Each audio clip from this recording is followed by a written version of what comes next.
with foreign guests, Mr. Michael Olamide So and Dr. Atul Srivastava. Please welcome to our studio, dear guests. Hello, sir. Today. Welcome. Hello. Dr. Atul. Welcome. You can sit there. Oh, thank you. Welcome to our studio. Thank you very much. How are you feeling now? Pretty good. Yeah, awesome. So, Doctor, can you start introducing yourself to our viewers who are watching us right away? Myself, Atul Kumar Srivastava, Dr. Atul Kumar Srivastava from India. Here working with Amity University, and I'm a faculty of IT department. Yeah, so teaching IT computer department. science. Yes. Uh-huh. So teaching computer science subjects. Perfect. Amazing. What about you, sir? My name is Michael Olamide Osho, and I have an Uzbek name called Jurabek Abdullayev. Wow! How did you find this name? It's awesome. Your name is Uzbek. In Uzbekistan, the people call it Jorabek, right? Yes. Wow. Why? I picked up that name because Jura means friend, and I like to make friends. And Abdullayev from my favorite singer, Nasib Abdullayev. So I had the name, and just pick up like that. So I'm a teacher of English. I work with a private school here, Jalaludin International School. And also I work with a training center. It's teacher training center. We train teachers, new methodologies, strategies like that. It's called TESOL Asia International. And I also work with some lyceums and some private school centers. Wow. You work in many places. Which one is your Main major. Yeah. Main direction. Okay, currently now it's Jalaludin International School in TESOL Asia. So. Yes. Can you repeat the school name? Jalaludin International School. Okay. Yeah. In TESOL Asia. So. And That's you, very cool. sir, can you talk about your career, like work experience? How long have you been working? Yeah, I started working my career is same as Uzbek students. I have seen in India it's not a culture that when you are studying you are doing job. Mostly you start your job after you finish your study. Yes. But here in Uzbekistan mostly students are working and studying. Same with me. I started working along with my studies, and my first job in university I started in 2006. So since 2006 I am with Amity University itself, and in 2020 I came to Uzbekistan. thus. Yes, amazing. And what is your judgment or some kind of personal opinions about the IT sector of Uzbekistan? Just like generally, how IT helps us to achieve our vision or some kind of strategic goals? IT for any country, on today's day, it's very important. New fields are coming. This machine learning thing, this is bringing new dimensions to the job opportunities and the career prospects and country's growth. So Uzbekistan is very young nation. Yes, because Uzbekistan is changing very IT hub place for the foreigners. And more important, nation is very young. You will find youth here. Old people are, I don't see more old people, more young people are always around. Yes. So IT is with the young people who can adapt very quickly, and boys, girls here are very quickly adapting. Booming here. Which sector are you most teach the students? Concentrated on. Yes, concentrated on, just like we can say, or we can count software development and programming, data analytics, business analytics and change management, or some kind of artificial intelligence solutions or applications. Which one is most directly to me or to your? Yes, asking? from your experience. I'm into software development. So Software development. yes, security and software development. These are the my main field. But if you see from the country point of view, software development and analytics, these are going to be boom. And security is always a new requirement now. Before it was a luxury, now it is a requirement. Without security, you can't go further. So these are the three main fields, in my view, which I feel. Thanks.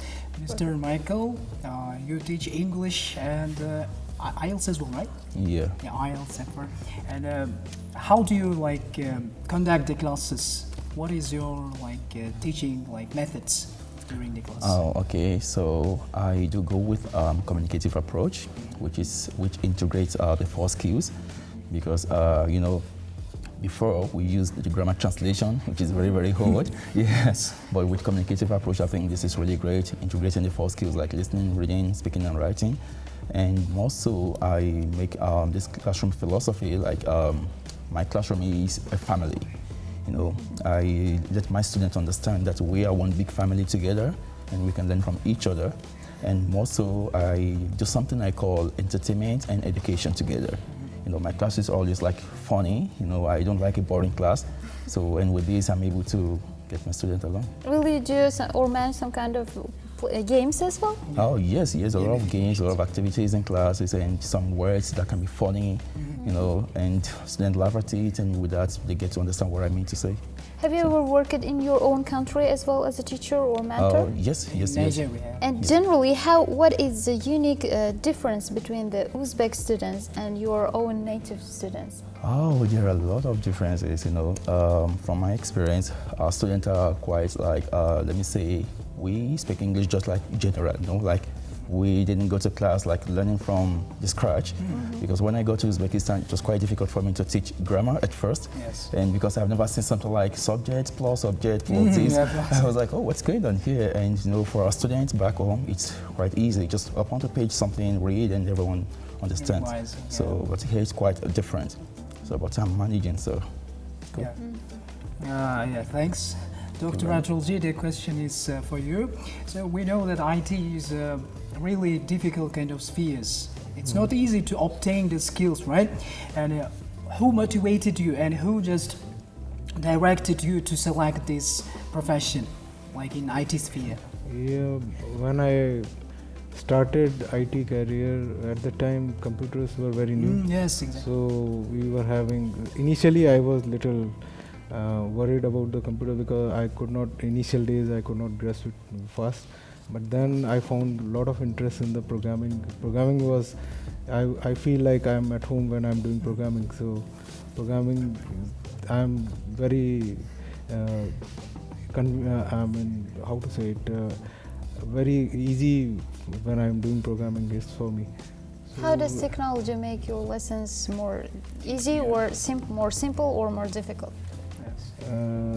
Technology. Technology for? Yes. Technology's role in your lessons. In the lessons, yes, it makes very easy for me to adapt. To use it for the student, and technology is always helping me for. Yes. Teaching. What kind of initiatives or propagandas or some kind of cooperations will be held or initiated in your university in order to add some kind of other learning opportunities for the students? Like international conference? Yeah, we have, every year we are having IEEE conference. This is, I think, new to Uzbekistan. And This year we celebrated the third, recently on 1st, 2nd, 3rd we were having IEEE conference, and people all around the world are participating into that, and they are presenting their papers. So this is the one very important event that happens at Amity University, which brings everyone on the international level. Mm-hmm. Yeah. Perfect, amazing. Wow, that's great.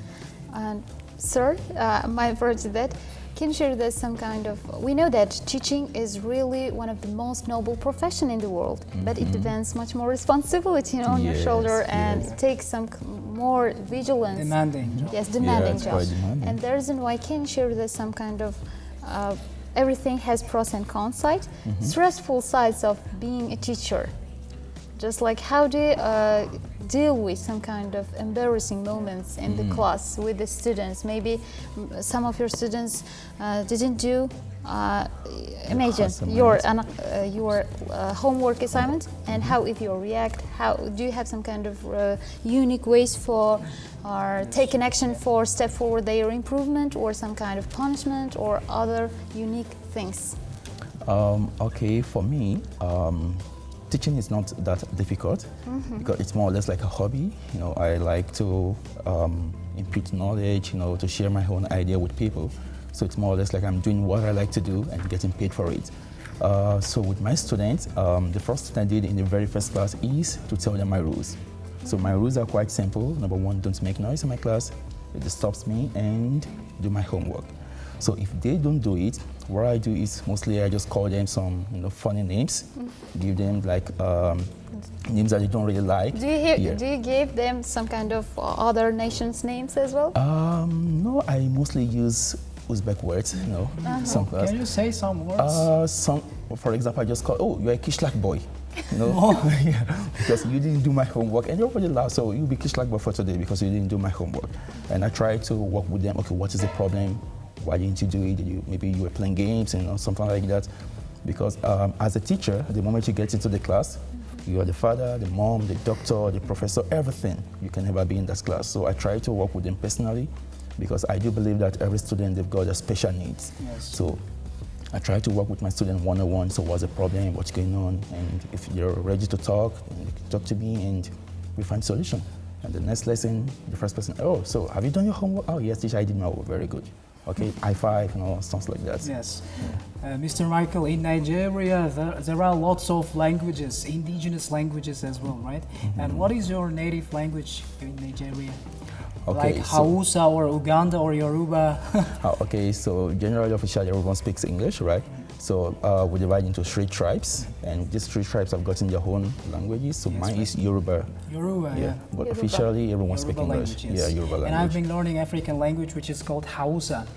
Barkadai, Barkadai means good morning. Hausa is from Nigeria, actually. Like it's another tribe from the north in Nigeria. Yes. So I learned the language for some years, like 1 year or thereabout, because I did my military service there. Yeah, it was really good. Can you say some phrases in Yoruba language to our viewers? Perhaps they will learn your language as well. Why not? Because our channel is foreign languages, dedicated to different languages. Let's say Ekaro, which means good morning. Ekaro. Yeah, yes. Ekaro. Ekaro. Oh, that's very cool. And then Ekaro. after next live stream, I will start my day with this word, that would be Ekaro. Ekaro. Again, can you say some words again? Okay, so let me use this one because it passed already. I want to congratulate Uzbekistan on the Uzbek Flag Day.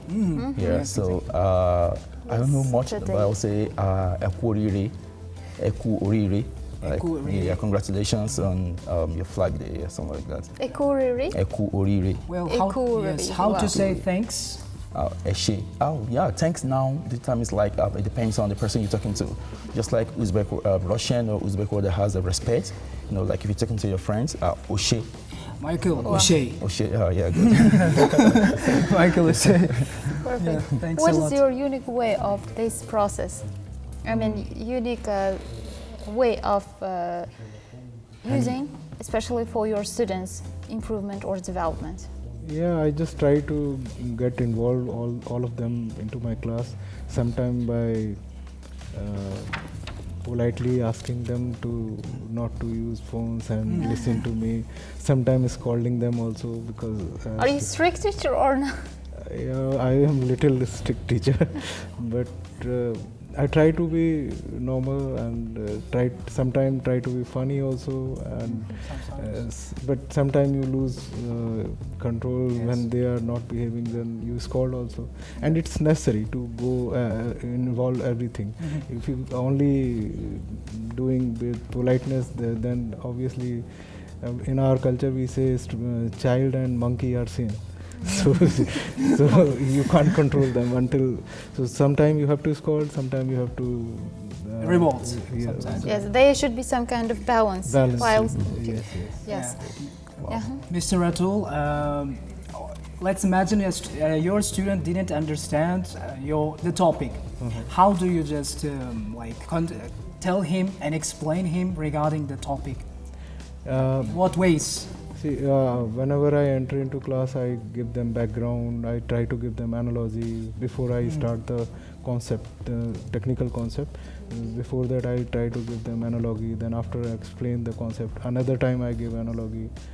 Then I will ask them If you are not able to understand, I will write my mobile number, Telegram ID. You can anytime call to me except after 1 o'clock, 1 a.m. in the night. Anytime you can call, you can write.